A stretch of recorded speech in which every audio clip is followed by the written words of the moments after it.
All right, haves and have not fans. Hope everybody's doing well. We're approaching the 1 week mark, 1 week from the time that the final fatal finale aired, the one Tyler Perry said would be crazy good. And to be completely honest, I speak for everyone when I say that crazy good is definitely not the phrase most people would use to describe the finale. Just to put it in perspective here, on Twitter, the night of the finale, I put up a poll for 3 days. It was supposed to last 3 days. And I asked the question, were you satisfied with the finale tonight? And almost 400 votes, close to 400 votes. Of course, the yes vote got 14.8%. And the hell no vote got 85.2%. And then I took it a step further, and then I went to YouTube, where I felt I would get the bigger number of votes. And I asked the same question: were you satisfied with the series finale tonight? And in this situation, there were over 3,000 votes. 12% said yes, and 88% said hell no. So in both scenarios, in both polls, we're looking at almost 90% of fans who went the hell no route. So in this particular video, I do plan on doing videos where I talk about, like how I would have written the series finale, or how I would have written the final season, as a whole. And I really think that I would have liked the idea that I mentioned before June 1st, when that first episode aired of the final 8, that I think it would be pretty intense if, let's say, there was a death in every episode. That way you wouldn't know what was coming, especially if you started killing off main characters. It's like, okay, then we really don't know who's going to make it out of this thing alive. And I think we all feel the same way, where it was a rushed and botched ending for the sake of Tyler Perry just ending the show. So instead of conclusive storylines, it's like, yeah, let's just kill off everybody. That way we don't have to worry about wrapping things up, because, well, if they're dead, then we can just assume, all their drama and whatnot went with them. But in some cases, that isn't the situation at all, depending on how you look at things. So before going forward, please take a moment to hit subscribe. We're closing in on 200,000 subscribers. Go ahead and hit the bell notification icon to select all. That way you don't miss out whenever I post content on the channel. Select the thumbs up button to show you like the video, because I've been loving how great everybody's been when it's come to getting these videos well over 100 or 200 likes. Trust and believe, being able to get these videos to higher numbers means that YouTube pushes them out there so people can look at them and watch and comment, and that's been helping with the ad revenue. And finally, follow me on social media. Links are in the description below. Okay, folks, in this particular situation, I just wanted to take a moment to just kind of sit back and say, like how these series finales can be better. And when I say how these series finales, I mean pretty much in any of these shows, not just the haves and the have-nots, or if Loving You Is Wrong. And I stand by what I said before, that if Loving You Is Wrong had a better series finale, and they ended it in such a way where you could bring the show back to give it a proper conclusion, as opposed to everybody and their mother being killed off. Sure, Eddie went on a quote-unquote killing spree, but his little killing spree looked like a trip to a Dollar General, as opposed to the haves and the have-nots, where it looked like somebody went and bought up everything in a freaking mall. That's how crazy it was. Because, Randall died at the beginning of the finale, and then by the end, Eddie was allegedly killed by Esperanza. The argument could be made about bulletproof vest and all this stuff. And, there are a lot of questions, like I think it was Lucian who took the gun from Esperanza. So it's like, so did Esperanza go to jail? What happened next? With Hannah, it's like she ran down Jim. Is she going to go to jail? And, the list goes on. But I don't even feel like I'm sounding like a spoiled fan when I say we all deserve better. I mean, we were watching a show that was almost on the air for 200 episodes and a freaking decade worth of time, energy, and investment making the show #1. And for making that show blow up, it created, other opportunities for OWN and Tyler Perry. And then you give us a massive slap in the face by saying hey, it's crazy good. Make sure you watch it. And I think the biggest blow to me was also the fact when he said, even if you haven't watched the show in a while, if it's been a long time since you watched the show, because I feel like he is aware there are people who said they've quit the show for, a long time now, come back and watch the finale. Trust me, it's going to be crazy good. This reminds me of like 2016, I think that's around the time this happened. If you were a Pokemon fan, and at the time, Pokemon Go had blown up. It was like the 20th anniversary of the franchise, specifically the anime, if I'm not mistaken. And at least in Japan, because Japan is like a couple months of episodes ahead of where, the US is. It was the Kalos League finals, and Ash Ketchum with Ash Greninja made it to the final round for the Pokemon League for the first time ever. And it was hyped up like, okay, it's going to be Ash versus Alon, Ash Greninja versus Mega Charizard X, the battle to end all battles, and Ash is going to win his first Pokemon League. I remember friends of mine who said they quit Pokemon like in middle school and whatnot, even in high school. And then they were like, you know what, man, Pokemon Go got me into it. Again, in the anime, I see that, a lot of people are like, yeah, Ash is going to win. He's going to win for the first time. So people lined up, got their popcorn. I'll never forget that morning because I was working the 7:45 shift that day at the call center. I got to work early so I could watch the episode before my shift started. And I saw that Ash lost. And when I tell you, I took half a day. I took half a day because I was pissed off. And ironically enough, when I did a rant video on it, that was like the first big video on this channel. And I bring that up to say that you should not tease fans like that. I remember last year, if I'm not mistaken, when assisted living started, I remember myself included, a lot of fans being pissed at assisted living. Because, the show was really pretty much promoted as the next Meet the Browns. However, Tyler spent damn near 5 or 6 episodes or technically 3 weeks, if you will, because at the time they were airing 2 House of Pain and 2 assisted living episodes per week. You pretty much spent a good chunk of season 1 without the titular character. Well, not the titular characters, but the main characters that people wanted to see, which were Mr. Brown and Cora. You spent time with Vinny, Jeremy, and his family, as opposed to, giving us the characters people paid their money to see. It's like if you went to a Tyler Perry play to see like Medea or Hattie, but imagine sitting there for like 45 minutes out of a 75-minute play and you're not seeing the characters you want to see. Wouldn't you be pissed off? Exactly.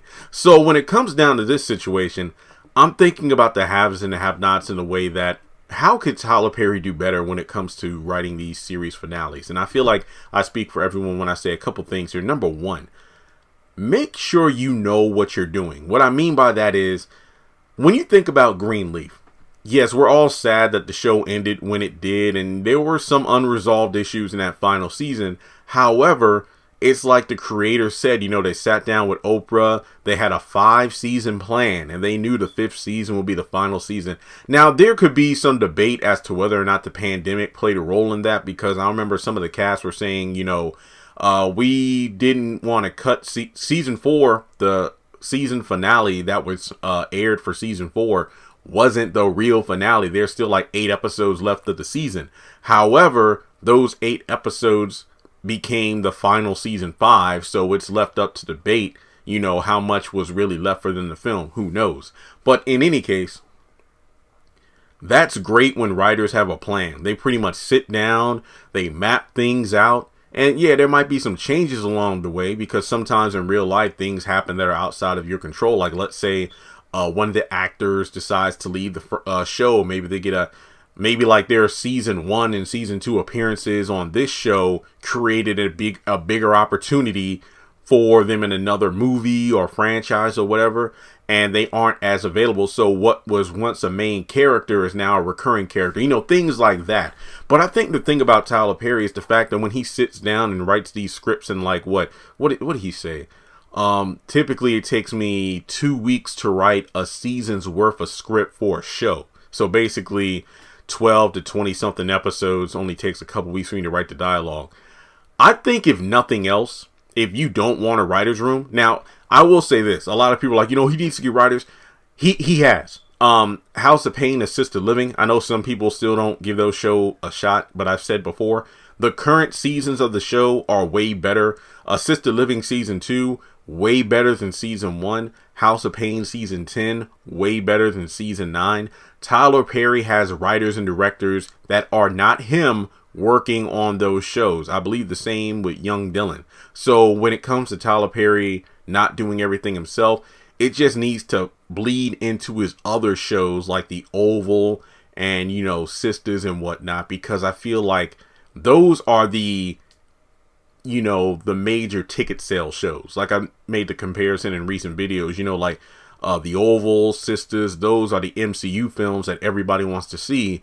Whereas like House of Pain and Ruthless and, Bruh and Assisted Living, those are like the matinee rom-coms that people, kind of want to see, but they're not at the top of the box office list, if you know what I'm saying. So what I mean to bring to the table is the fact that Tyler should really consider, and I don't want to sound like a fanboy, because it could be really dangerous to put fans in control of franchises, because more often than not, they'll tell fan fiction as opposed to a solid story that does justice to the characters involved, as well as, wrapping things up and flowing correctly. I think Tyler should consider getting consultants for shows like this, like, not trying to throw myself out there, but fans kind of like, like me, who have a notable fan base or community, and pretty much, someone who's giving honest feedback. I've been praised by some of the cast of various shows who say, yeah, we actually watch your videos because, you give constructive criticism, instead of just ranting and bashing us. Oh, this person can't act. This person can't do that. Tyler Perry sucks. You pretty much watch the show. You break down what the story is. Sometimes you see things from an angle we don't. And from there, I really appreciate that, because that's what the channel's about. Like, anybody and their mother could get a microphone or get on their phone and just say, this person sucks, yada, yada, yada. But it takes a different kind of person, fan or viewer, to watch a show or movie, sit back, reflect on it, and then talk about it in a respectful way, because you never know who's watching your content.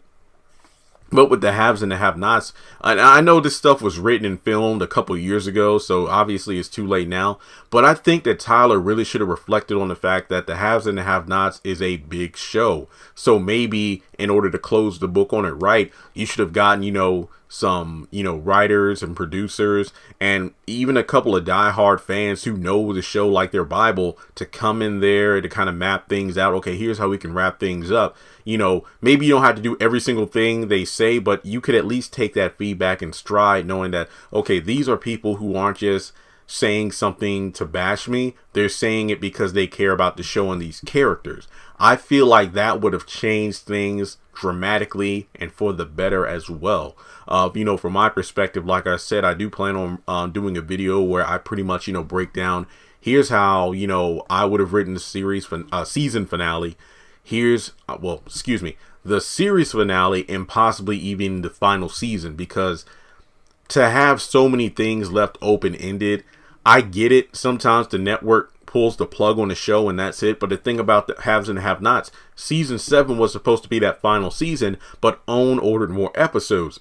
And you would think with Tyler having to throw together new episodes, he could have said, ooh, well, here's how I originally wrote it, so let me make these tweaks and changes and film this scene and that scene, because there were some reshoots. So you would think that in the midst of all that, they could have at the very least, done some sort of 5 to 10 minute epilogue wrapping things up.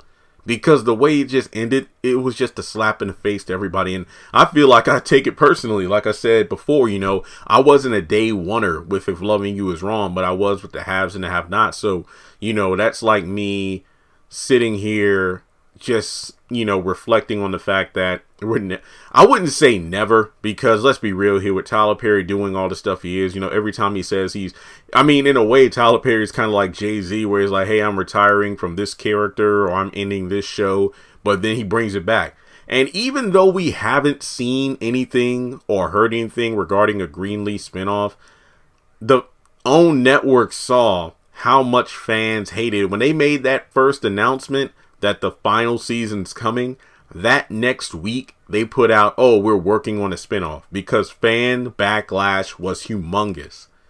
So with the haves and the have-nots, I feel like the difference is OWN knew, oh yeah, we need to bring in more viewers, because when Tyler Perry, is done, what are we going to do? I mean, I know there are people who watch Queen Sugar and David Makes Man, but Tyler Perry's gone, meaning that they aren't going to have a person producing shows as quickly as he is, meaning that there are going to be long stretches on the OWN network where they don't have anything. I mean, they got one or two shows, but a lot of people have straight up told me, man, when the haves and the have-nots over, I'm canceling my cable package, or I'm going to call my cable company and get rid of the package I have that has the OWN network because I'm not paying extra for this. It's kind of like with BET Plus, like when Ruthless isn't on the air or being uploaded each week, people say, I cut off my subscription. I'm not keeping my BET Plus for bruh, or, the same old movies and shows they play on the network 24/7 anyway. And I can't blame them.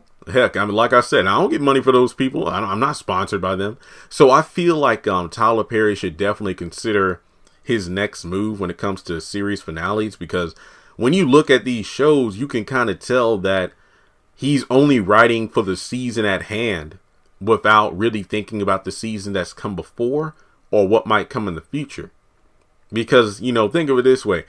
I feel like Viacom needs Tyler more than Tyler needs Viacom. Like, say what you will about the quality of his work, but Tyler Perry, another example here. I remember when Taylor said that she was going to, Taylor Swift said she would re-record her songs and all, and I'm like, I don't know. That's kind of like, there's nostalgia attached to her original records with Big Machine Records and whatnot.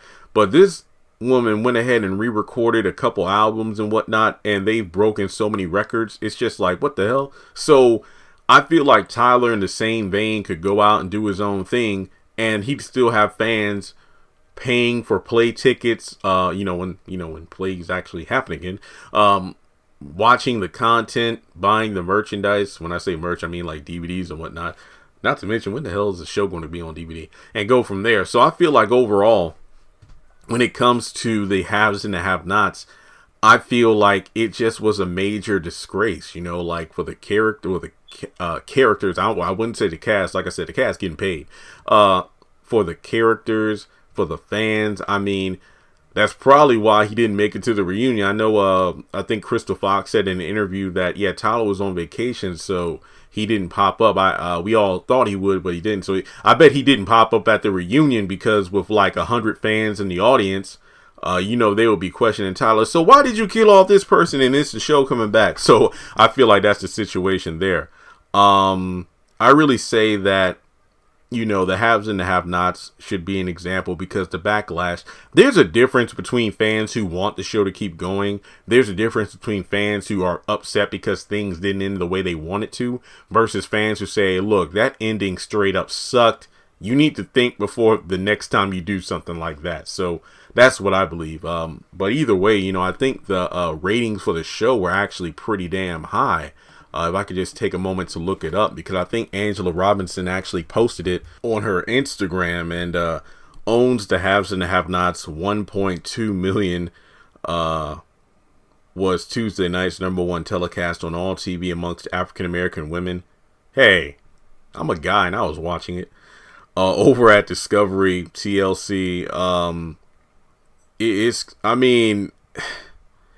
I wonder how the reunion's going to go. I feel like the reunion specials, part 1 and 2, will get a lot of views, mainly because people think that, there'll be some sort of conclusion. But this isn't like If Loving You Is Wrong, where the cast answered questions thinking, well, here's how I think my character ended up, things like that. You can't do it with the haves and the have-nots, because they're all dead. I feel like, and also remember the fact that the fans that are in the audience, they haven't seen the finale at the time of the filming. They're only seeing things as they were aired, just like us. The finale was filmed, what was it, last week or something? So it was before the finale aired. So that actually was strategic. So, even if Tyler Perry came up there, he wouldn't have had to answer finale questions because, well, the finale hadn't aired. But whatever the case, yeah, next time, Tyler, make sure you got some people in the room where it happened, because you don't want to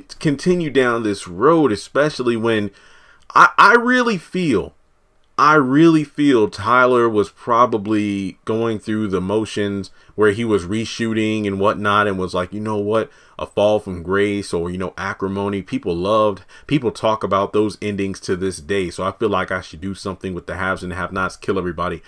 It feels like you just murdered 8 years of our lives when you murdered all those characters. And I get it. People have made the arguments. A lot of them brought it on themselves. It was karma. And I got a full video coming out where I talk about the deaths in terms of like, did they all come around full circle? But, like what did Madison do to deserve to be blown up? Hell, what did David do to die like the way he did, assuming he was killed in the explosion? I mean, what did Leo do? He was just doing his job, watching guards. So, I mean, then there are other people too. But, I just feel like overall, Tyler should think before the next time he writes a series finale, especially for a show that's been on the air for so long and has gotten so many fans, in their feelings about it. But we'll just have to wait and see. I mean, look, it's almost 2022. It's been over a year since If Loving You Is Wrong ended. And people are still pissed off about that, but, it is what it is. So let me know your thoughts. This crazy good finale was crazy bad in more ways than one. And if you would like to donate to the channel, feel free to do so on PayPal or Cash App. And with that being said, guys, I'll talk to you soon.